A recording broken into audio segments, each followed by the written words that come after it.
Yes. Now, the concept of sustainable development was popularized in 1987 by the World Commission on Environment and Development. अब 1987 में एक concept बहुत popularized हुआ, that was sustainable development.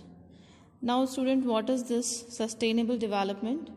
It means the wise use of resources. Wise use of resources means economic development without depletion of natural resources. ऐसा development जिसमें natural resources को deplete नहीं किया जाए. Wise use, हम कहते हैं ना use water carefully. क्यों? क्योंकि fresh water या पीने के लिए जो fit for use है for living beings on this world, on this earth, that is of very little amount. बहुत ही कम फ्रैक्शन में हमारे पास वो अवेलेबल है, तो वाटर को हमने एक बहुत ही जुडिशली यूज़ करना चाहिए. तो इसी तरह से सारे रिसोर्सेज को हमें सस्टेनेबल डेवलपमेंट अगर हमें करना है तो वाइज यूज़ ऑफ रिसोर्सेज होना चाहिए. तो that was popularised bye the world commission on environment and development. So what is given in this report? That in its report it defined the idea as development that meets the needs of the present without compromising the ability of future generations to meet their needs. Again the same thing. ये idea बताया गया कि development ऐसा हो कि आज की ज़रूरतों को पूरा करने के लिए जैसे meets the need of the present without compromising the ability of future generation to meet their needs. Future generation को कोई खतरा ना फेस करना पड़े, फ्यूचर जनरेशन को कोई कॉम्प्रोमाइज़ ना करना पड़े, ऐसा हमारा डेवलपमेंट हो कि हम आज की ज़रूरतों को पूरा करते करते हुए फ्यूचर का भी ध्यान रखते हुए हम करें सारे काम. Without stripping the natural world of resources future generations would need.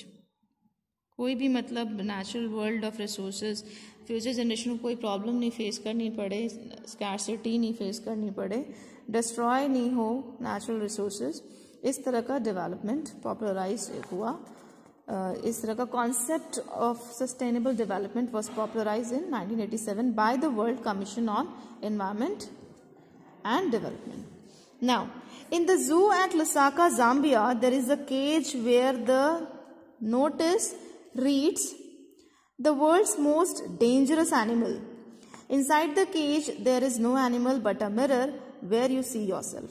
Lusaka Zambia में जू में एक जू है लुसाका में, ठीक है, एट लुसाका ज़ाम्बिया एक केज बना हुआ है. उसके बाहर लिखा हुआ है कि the world's most dangerous animal, world का सबसे डेंजरस एनिमल है और अंदर कोई एनिमल नहीं है but a mirror where you see yourself. कितनी बड़ी बात है ये कि आप अपने आप को देख रहे हो उस मिरर में, यानी आप सबसे ज्यादा डेंजर एनिमल हो, डेंजरस एनिमल्स हो. Thanks to the efforts of a number of agencies in different countries, a new awareness has now dawned up.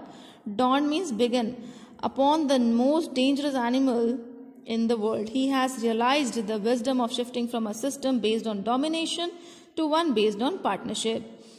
अब ये थैंक्स हम कर रहे हैं नंबर ऑफ एजेंसीज, जो डिफरेंट कंट्रीज की नंबर ऑफ एजेंसी जो इस काम के लिए जुटी हुई है अर्थ को बचाने के लिए, कि एक न्यू अवेयरनेस डॉन्ड अप हुई, बिगिन हुई इस सबके बीच में upon the most dangerous animal in the world, कि सबसे ज़्यादा खतरनाक कौन है? हम हैं. Because we are not using the resources, we are just man is just fulfilling the greeds. Okay, there is enough for the needs but not for the greeds. So बोला है कि he has realized the wisdom of shifting from a system based on domination to one based on partnership. ये realise किया कि wisdom of shifting, अब system कैसा हो गया, शिफ्ट हो गया है कि based on domination. Domination means complete control होना, एक बंदे का कंप्लीट कंट्रोल है और उसके नीचे सबऑर्डिनेट्स हैं, बट वो शिफ्ट हो गया है on partnership. Partnership as a name reveals partners. हम सब पार्टनर्स हैं, हम सबको मिलके काम करना है, हम सबको ही इसका प्रॉफिट भी मिलेगा तो हमें लॉस भी सफर करना होगा. So there was a shifting from a system based on domination to one based on partnership. Now next, scientists have catalogued about 1.4 million living species with which mankind shares the earth.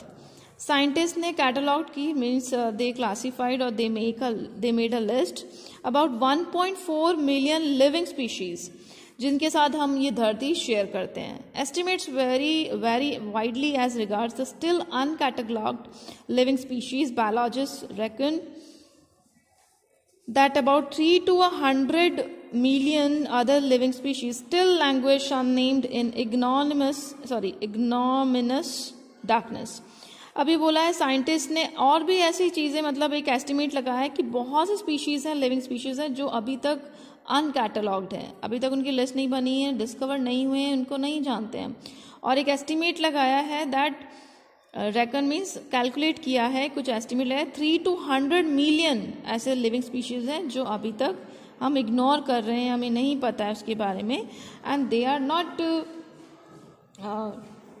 Deserving, और अभी तक वो ignominious darkness में है. Means they are not famous, they are deserving और causing public disgrace और shame, right? They are unnamed.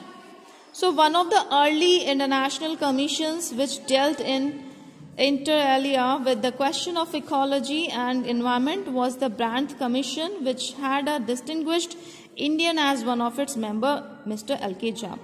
एक और एक ब्रांड कमीशन है जिसमें एक इंडियन भी मेंबर थे, उसका नाम था L.K. Jha, और विली ब्रांड इसके थे फाउंडर, ठीक है. With the question, इन्हें क्वेश्चन किया है. What was that question? The first Brandt report raised the question, are we to leave our successors a scorched planet of advancing deserts, impoverished landscapes and ailing environment?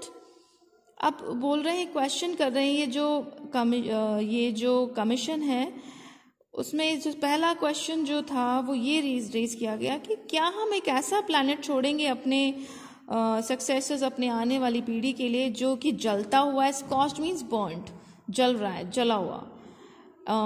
Of advancing deserts. Impoverished means that is made poor landscapes, okay, and ailing environment. Ailing again, which is not in good health, अच्छी health नहीं है जिसकी. क्या हम ऐसा planet देंगे? Now what he is explaining, the नानी पालकी वाला अगेन एक बुक के बारे में बता रहे हैं हमें. Next, Mr. Lester R. Brown in his thoughtful book The Global Economic Prospect, उसके जो राइटर हैं वो लेस्टर आर ब्राउन हैं, उनके बारे में बता रहे हैं कि उन्होंने बुक लिखी है the global economic prospects. Points out that the earth's principal biological system are 4. ये जो अर्थ के प्रिंसिपल बायोलॉजिकल सिस्टम है वो 4 पार्ट्स में डिवाइडेड है. Fisheries, forest, grasslands and croplands. And they form the foundation of the global economic system. Fisheries हैं, forest हैं, grasslands हैं, क्रॉपलैंड्स हैं, और ये सब मिलकर एक ग्लोबल इकोनॉमिक सिस्टम बनाते हैं. ये पूरी धरती को, मतलब जो भी चल रही है, हमारा खाना पीना रहना और लिविंग बींग्स, लिविंग क्रिएचर्स, ये 4 पार्ट्स में बायोलॉजिकल सिस्टम डिवाइड हुआ है और इसमें सब इस पे बेस्ड है, ठीक है. तो fisheries, forest, grasslands and croplands, and they form the foundation of the global economic system.